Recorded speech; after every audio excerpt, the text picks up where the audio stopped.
So another chicks guys na na-hatch.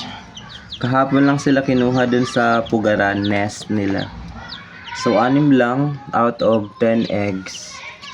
6 lang yung nag-hatch. Yan sila. So ano naman sila? Maliksi na kahit pangalawang araw pa lang ngayon. Dito lang sila sa karton guys.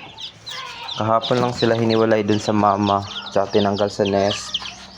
Tapos yun, medyo maulan na naman ang panahon. Yung nanay niya guys, inano ko muna. Nandito sa bukag.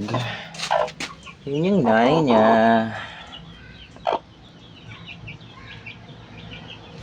Nanay! Nanay! Na bawal pa ang lumabas. Yan siya guys. And then si Papa, meron din siya 13 lahat yung napisa sa kanya naunayan sila ng like 1 week. Mga puti guys. Yung Papa kasi nila Shamu. Puti yung Shamu na Papa nila. Mga 1 linggo na yan sila. Mga mahaba liig nila guys kasi Shamu. Shamu yung tatay. Tapos ito, like mga 4 days. Yan, kay Papa din yan galing sa area naman niya dun sa Tapon. Yung sa akin, yung kapatid din dun na bagong na-hatch lang kahapon, ito yung nauna sa kanila. Yan na, malalaki na sila. Huwag kang lumabas. Dito lang kayo sa loob.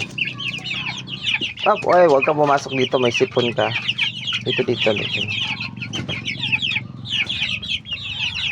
Yan sila. Ito yung sinunda nung nasa karton guys. Malalaki na. Ang kukulit kasi nag-aano sila. Nangihingi sila ng food. And then ito, naglimlim naman na siya.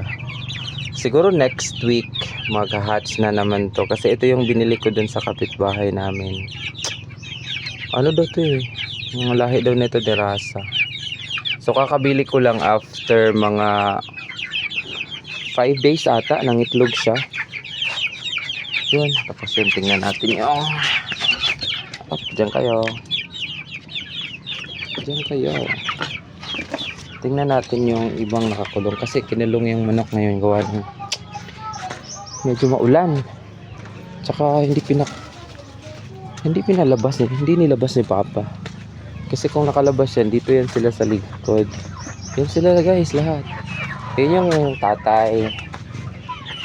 Siya ang tatay. Yan. Siya yung tatay. Tapos,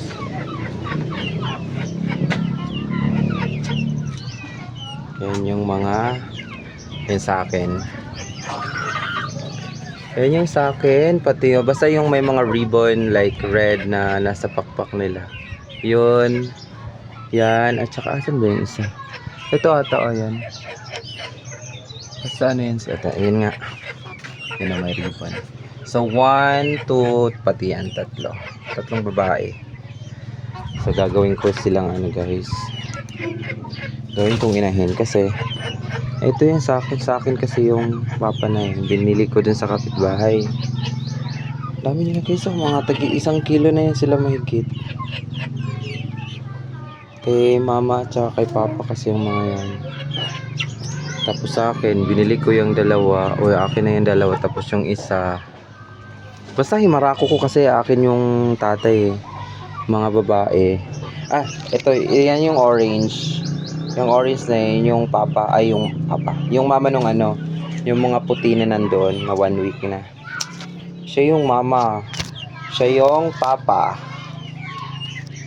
So hindi siya pinakawalan guys, dapat pakawalan lang ito kasi okay naman yung panahon para makakain sila ng mga damo-damo dito.